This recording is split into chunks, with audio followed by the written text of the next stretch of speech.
नमस्कार साथियों, Suryanagari unique law classes के यूट्यूब चैनल पर मैं डॉक्टर उर्मिला राठी आपका हार्दिक स्वागत अभिनंदन करती हूँ। लास्ट एक वीडियो बनाया था जिसके अंदर मैंने बताया था कि टाइम क्यों देना चाहिए। तो मैंने कहा कि हाई कोर्ट रूल्स में लिखा हुआ है, तो फिर रूल्स में नहीं मिले तो मैंने बात की थी, तो उन्होंने कहा राइट रूल्स में नहीं है, पर एक गाइडलाइन आई थी कि इतना इतना टाइम का वो देना है, पर वो गाइडलाइन मुझे मिली नहीं। जैसे ही मुझे मिलेगी मैं आपको जो शेयर करूंगी। अब बात करते हैं जोधपुर रिट की। देखो जोधपुर में 3 रिट लगी हुई है, जोधपुर में 3 रिट लगी हुई, जिसमें से एक की हियरिंग कल हुई थी।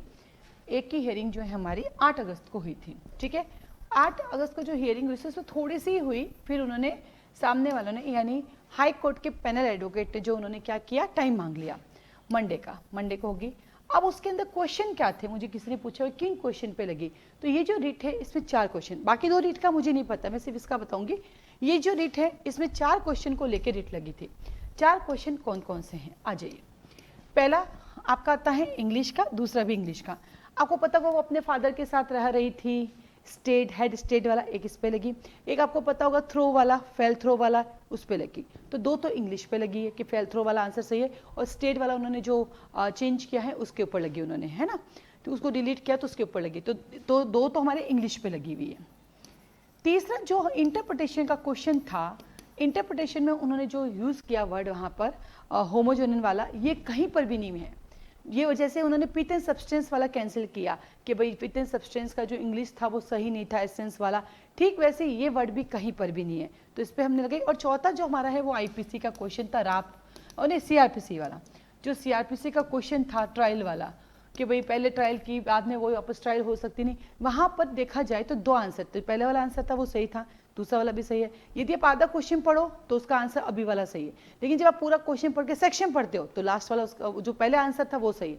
या तो दोनों आंसर सही मानो, और जो इनको नंबर सेकंड वाले में दिए उसको फर्स्ट वाले में भी दो। ठीक है, तो इन 4 क्वेश्चन को लेकर रिट लगाई और चारों के साथ में हमने प्रूफ भी पेश किए कि भाई ये हमारे प्रूफ है। तो मंडे को थोड़ी सी हियरिंग हुई, चारों को हमने दिया। अब इसकी जो आगे वाली 8 तारीख को थोड़ी सी हियरिंग हुई, अब ये जाएगी मंडे को। अब बस ये है कि मंडे को ये क्या करते हैं, उसको एक्सेप्ट करते हैं या नहीं करते हैं, क्या रिजल्ट चेंज करते हैं या नहीं करते हैं, ये मंडे को पता चलेगा। तो मंडे को मैं आपको अपडेट करूंगी, नंबर 1। नंबर 2, जो अभी एक और रिट का डिसीजन आया था जयपुर के अंदर, आपने देखा होगा जयपुर वाली रिट के अंदर डिसीजन था हमारा किस चीज का, जो एक रिजर्वेशन से आपको वीडियो कैटेगरी को देना था।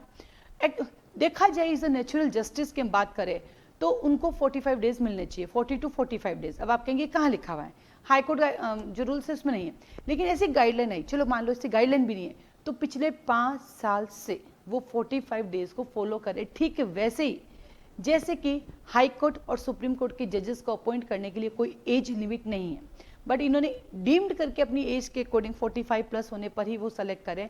ठीक ऐसे कुछ चीज़ें जो है क्या करते हैं, ये डीम्ड करके करते हैं। तो आप 5 साल का रेशियो देख लीजिए, कभी ऐसा कोई एग्जाम नहीं हुआ। एमपी हाई कोर्ट ने बाकायदा 20 डेज में एग्जाम कराया, बट राजस्थान हाई कोर्ट ने 2019 में भी जब उन्होंने चेंजेस किए, बच्चों को इन किया, तो वहां पर एडमिट कार्ड निकलने के बाद भी उन्होंने आगे डेट बढ़ाई। उस अकॉर्डिंग मैंने बोला था कि जो वीडियो कैटेगरी से जो आया है उनको सिर्फ 40 डेज भी नहीं मिल पा रहे हैं, उनको उससे भी कम मिल पा रहे हैं, तो उस अकॉर्डिंग उनको डेट एक्सटेंड करनी चाहिए, बट नहीं की। अब आता आर्मी का, जब उन्होंने दूसरा रिजल्ट निकाला तो किसी ने मुझसे पूछा भी था कि आर्मी में इन्होंने कितना रिजर्वेशन दिया। 1 सीट है, तभी तो 15 लोगों को उन्होंने निकाला है। 1 सीट का रिजर्वेशन है इस बार, 1 सीट आर्मी के लिए। आर्मी को जब निकाला रिजल्ट उनके पास 41 डेज थे, तो इसलिए उन्होंने कुछ नहीं दिया। तो यहाँ पे जो अभी आया है वीडियो कैटेगरी का, जो उनको बैठने की परमिशन दी, उनके लिए as a natural justice date होनी चाहिए। क्योंकि मैं नहीं कहती कोई रूल, क्योंकि मेरे पास गाइडलाइन की बात आई थी, किसी ने मुझे कहा गाइडलाइन है इसके बारे में, बट वो मुझे अभी तक मिली नहीं है। बट अगर नेचुरल जस्टिस की बात करें, पिछले 5 साल का रेशियो भी देखते हैं तो 45 डेज मिलते हैं जो नहीं मिले। और यदि ये रिट एक्सेप्ट हो जाती है, उस चीज को मान लेते हैं, तो जो इन होंगे उनको तो देना ही पड़ेगा। 10 दिन में आदमी कैसे पड़ेगा, 15 दिन में आदमी कैसे पड़ेगा। तो अगर इन चीजों को एक्सेप्ट करते हैं तो डेट एक्सटेंड होनी चाहिए, अन्यथा डेट एक्सटेंड का नहीं। लेकिन यदि डेट एक्सेप्ट होती है तो जिन बच्चों के भी 1 मार्क्स कम आ रहे हैं जनरल कैटेगरी में से, ओबीसी में, एससी में, एसटी में, तो वो इन होंगे। और जो इन हो चुके हैं वो आउट कभी नहीं होते, ये हमेशा ध्यान रखना।